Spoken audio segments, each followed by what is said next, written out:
Hi guys! Welcome back again to my channel. At for today's video ay may re-review na naman tayong panibagong online loan application na nakita ko din habang nag-i-scroll ako sa may messenger. Since nagpakita na din sa akin to, sige, reviewin na din natin. At I'm sure nakikita nyo na din naman yung ads nila. At dito, bonggang-bongga dahil pwedeng mag-apply kahit na walang trabaho at kahit na student ka pa. Hindi sila nanghihingi ng proof of income. At madami ding valid ID na pwede, kasama na doon yung PhilSys. So halos lahat naman ay meron ng PhilSys na ID. At nagpapaloan nga daw sila ng 2,000 pesos up to 20,000 pesos. Pwede mong bayaran ng 1 hanggang 6 na buwan. At pwede nga mag-apply ng loan ng 18 years old pataas. So ayan, narinig nyo na naman yung mga magagandang ino-offer ng loan application na to. Wag mo na kayong mag-i-install at magda-download dahil baka fake news lahat ng yan. So, tama yung ginagawa nyo na to na nanonood muna kayo ng mga OLA review para hindi kayo mapahamak at para alam nyo din yung mga personal information na isi-share nyo sa kanila kung safe ba. At kung legit naman to, wala ka pang pambayad, haharasin ka kaya nila or ite-text bless ka ba nila, ipopost ka ba nila sa may Facebook, at marami pang iba. So, lahat ng yan malalaman natin. Kaya panoorin nyo yung video na to hanggang dulo. Syempre, kung bago ka pa lang dito, ay huwag mo kalimutang mag-subscribe at i-click mo na din yung notification bell para lagi kang updated sa mga ina-upload ko. So, pwedeng-pwede ka ding sumali sa may GCash giveaway ko worth of 1,000 pesos, 5 ang mananalo ng 200 pesos, at 10 ang mananalo ng 50 pesos. Lahat ng yan ibibigay ko sa inyo sa GCash. Basahin nyo na lang yan kung paano sumali. Pero kung ngayong araw ka na nga nangangailangan ng mauutangan online na may 0% interest sa unang loan mo, ay meron ako nilagay na mga links dyan sa may description box sa baba at sa may comment section. Pwedeng-pwede ka na dyan mag-start mag-apply ng loan mo. So legit na legit yan na 0% interest sa may unang loan nyo. Bago kayo mag-confirm ng loan nyo, ay basahin nyo muna syempre yung loan details. So ayun na, simulan na natin. At itong loan app nga na to ay ang Kasyama. Ayan. Loan up to 20,000 pesos. So, disclaimer lang, lahat ng mga i-share ko dito is base lang din sa may na-experience ko habang ako ay nag-a-apply dito. At ayun na nga, meron siyang 4.1 na ratings. Mataas-taas na din to. Ayan, install ko na agad. So, bago tayo makapag-start, kailangan muna nating ilagay yung phone number natin at mag-agree tayo sa kanilang privacy agreement. At kunin na natin yung OTP. So, pagkayari nun, ayan na, welcome to Kasyama Better Loan Easy Life. So, mapapadali nga kaya yung ating buhay. Ang pangangailangan natin ng pera, I mean. So, ayun, sige. So, dito, una nilang hiningi is yung permission sa may location natin. Dito, pwedeng allow or pwede ring don't allow. So, ako is i-allow ko muna dahil baka hindi tayo i-accept na to pagka hindi ko sila inallow sa location. So, makikita nga natin dito sa may dashboard na nagtaas na sila, 30,000 pesos na, siguro nag-update na sila agad. At meron daw tong interest as low as 0.06% per day lang. So, maliit yun. At pwedeng bayaran daw ng up to 180 days. So, yun ay ilang months? Up to 6 months. So, ayun, borrow now na agad. Dito, personal information na agad. Ito yung mga isi-share nyo sa kanila. Ayan, purpose of loan. Bakit ka daw maglo-loan sa kanila? Education level, marital status, number of children, ilan na yung anak mo, saan ka nakatira. So, ito yung mga purpose of loan. Ayan, pwedeng daily expense, bill payments, medical, house renting, business startup, at marami pang iba. So, dito is itatanong din nila yung number ng credit cards mo. Kung wala naman is 0 lang. Dito naman sa ibaba is meron kang pamimilian kung ikaw ay merong income or no income. Pagka ang kinlik mo ay have income, ilalagay mo yung type ng industry, job occupation, gaano ka nakatagal dyan sa pinagtatrabahuhan mo, yung payroll period, kailan ka sumasahod, saka next payday. Dito naman sa may no income, meron ditong lumabas na if ikaw daw ay student or unemployed, you can skip income information. So, ito na yung sinasabi ko sa inyo kanina. Hindi na kayo mag-fill up tungkol dyan sa may trabaho kung ikaw nga daw ay student or wala kang trabaho, unemployed. Medyo magaan to.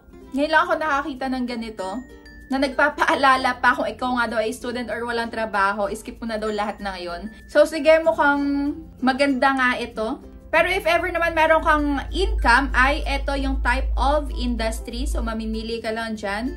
At ito naman yung job title mo. So, pipili ka lang din dyan.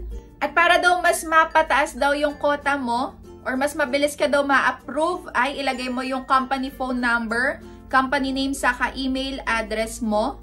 Alternative phone number, ibang number mo pa bukod sa ginamit mo dito na pang sign in or sign up. At yung Facebook account mo. So ito ay mga optional lang naman kung gusto mo lang. Pero kung gusto mong mas mapataas daw ang chance mo ng approval is ilagay mo itong mga hinihingi nila na to. So ayan, save and continue na tayo. Wait, eto pala yung sasagutan sa may no income. Ayan, eto lang. Email address lang, alternative phone number lang, saka Facebook account lang. So yon. So, contact information na tayo. Ang bilis nating mayayari dito. Ayan, ang kailangan lang is i-type mo yung full name, phone number, saka kaano-ano mo. So, ang tanong ko dito is ilan ang kailangan nila? O, 3 lang. Mukhang natutuwa ako sa may loan app na to. Ayan, 3. Save and continue na agad. So, dito, pang last part yung ID na hinahanap nila. Pwede ditong, ayan, SSS ID, UMID, PRC, passport, at meron namang other options kung wala ka ng mga recommended ID type nila. Pwedeng driver's license, postal ID, TIN, voters, saka yung PhilSys or yung national ID natin. Dito sa may Pilipinas. So, pagka nakapili ka na is, picturean mo lang yung harapan ng ID mo. Kailangan hawak mo. Kasi hindi pwedeng galing na sa may gallery mo. Yon, ilalagay mo lang yung ID number mo dyan, first name mo, middle name. Optional lang yung middle name. Kung wala kang middle name, okay lang. Last name, gender, birthday mo. And next naman is face recognition. So, eto, talagang dapat meron na to yung mga loan app para masiguro nila kung talagang yung tao ba na yun yung nag-a-apply ng loan.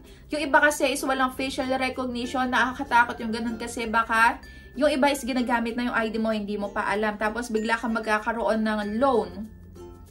So, yon, pagkayari na tong face recognition is under review na tayo.